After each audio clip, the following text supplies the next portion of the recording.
Од 21 часот ноќеска до 9 часот утрово според евиденцијата на невладините организации Меѓународниот Црвен крст од прифатниот камп во Гевгелија за Табановце заминале околу 3700 имигранти, откако претходно биле згрижени и евидентирани.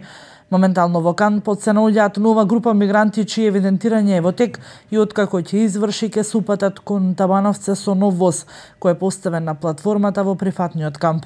Според одлуката на главниот штаб при Центарот за управување со кризи, превозот на мигрантите од Гевгелија кон Табановце и денеска се врши првенствено со возови, но бидејќи нивниот наплив е нешто поголем, изминатите 2 дена во превозот на мигранти беа вклучени такси, возилата и автобусите.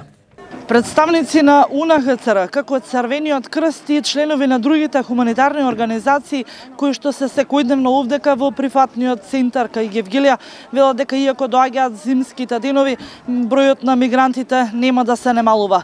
Од тука дневно транзитираат од 3 до 4000 мигранти, меѓу кои голем број деца без родители. Од вчера почнале градежни работи за уредување на паркинг простор.